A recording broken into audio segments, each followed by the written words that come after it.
Bermula dari ketergantungan manusia pada teknologi dalam mempermudah pekerjaannya, membuat kebutuhan akan energi listrik semakin meningkat.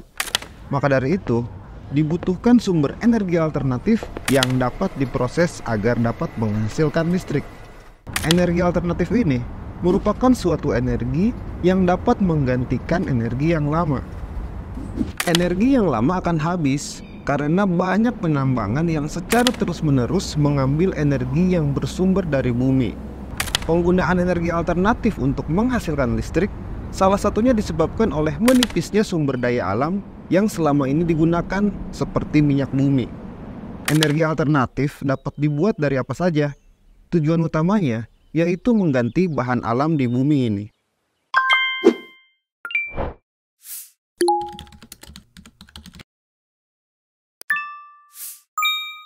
Assalamualaikum warahmatullahi wabarakatuh.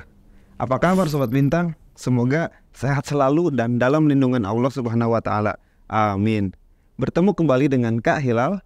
Kali ini Kak Hilal akan melanjutkan pembahasan mengenai energi terbarukan, yaitu uraian tentang hukum kekekalan energi dan konversi energi. Mula-mula, mari kita belajar proses dan perubahan yang terjadi di alam pada bahasan perubahan energi. Kita dapat memulainya dari sistem yang sederhana terlebih dahulu. Misalnya, pada kasus buah apel yang jatuh. Buah apel yang sudah matang di pohon jatuh dari posisi A menuju posisi B. Energi yang terlibat pada apel tersebut adalah energi mekanik. Energi mekanik merupakan energi yang terlibat pada suatu benda yang berada pada posisi tertentu dan bergerak pada keadaan tertentu. Sederhananya, energi mekanik merupakan jumlah energi kinetik dan energi potensial pada setiap keadaan. Coba kalian analisis peristiwa apel jatuh tersebut. Sebuah apel yang bermasa M yang awalnya dalam keadaan diam berada di posisi A, yaitu pada ketinggian H dari permukaan tanah. Pada keadaan tersebut, energi potensial gravitasinya bernilai maksimum, sehingga energi potensial gravitasi sama dengan energi mekanik di posisi A.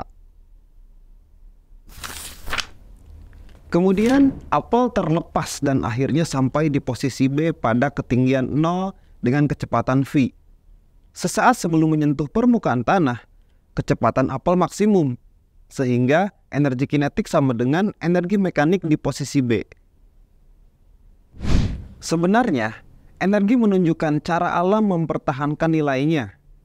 Misal pada kasus apel ini, nilai energi mekanik apel pada posisi A akan sama dengan nilai energi mekanik apel pada posisi B.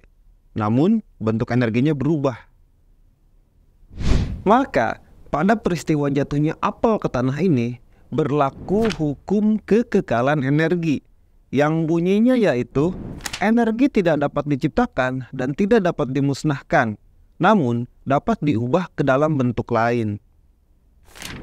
Jadi, pada peristiwa apel jatuh tersebut, energi potensial berubah menjadi energi kinetik. Perubahan bentuk energi seperti yang dialami oleh apel jatuh biasanya disebut dengan istilah konversi energi. Konversi energi dimanfaatkan manusia untuk menunjang pekerjaan manusia dalam memenuhi kebutuhan sehari-hari. Seperti yang sudah Kak Hilal uraikan pada bagian sebelumnya, ada banyak jenis energi yang sering sekali kita temui dalam kehidupan sehari-hari, seperti energi kinetik, yaitu energi yang dimiliki oleh benda yang bergerak lurus. Kemudian, energi potensial gravitasi, yaitu energi yang dimiliki oleh benda karena pengaruh gaya gravitasi. Sedangkan energi potensial pegas adalah energi yang tersimpan di dalam benda elastis karena adanya gaya tekan dan gaya regang yang bekerja pada benda tersebut. Selanjutnya, energi kalor adalah energi yang diserap atau dilepaskan zat atau benda karena terjadi perubahan suhu. Dan tentunya ada energi listrik yang merupakan energi dari muatan listriki yang berpindah dari satu tempat ke tempat yang lain dalam pengaruh medan listrik dari suatu muatan listriki. Dan masih banyak lagi jenis-jenis energi lainnya. Sehingga ketika kita berbicara perihal konversi energi, maka kita seharusnya mencari lalu menemukan ide.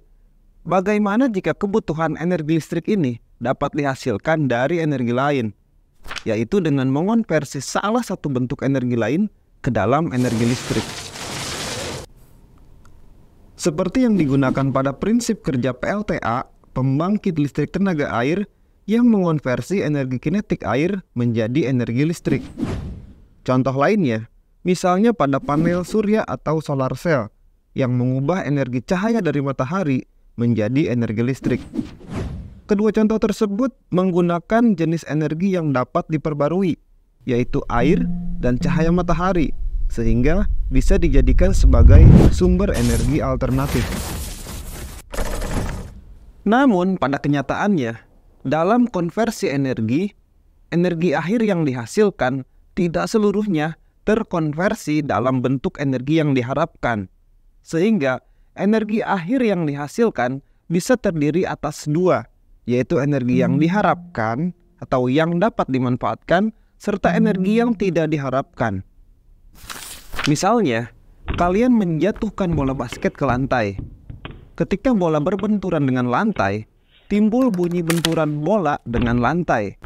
Setelah itu bola memantul ke arah semula, namun tidak mencapai ketinggian awalnya. Sama seperti konversi energi pada kendaraan bermotor, tidak semua energi kimia pada bahan bakar diubah menjadi energi kinetik kendaraan. Namun, sebagian ada yang berubah menjadi panas dan berupa buangan pada knalpot. Seberapa efektif energi yang dapat dimanfaatkan dinyatakan dengan persentase perbandingan antara energi yang dihasilkan dapat dimanfaatkan dengan energi yang diterima atau biasa disebut dengan istilah efisiensi. Perlu diingat kembali bahwa dalam kehidupan sehari-hari, energi tidak selalu dinyatakan dalam satuan internasional Joule. Satuan energi kaitannya dengan daya biasa dinyatakan dalam kilowatt jam atau kWh.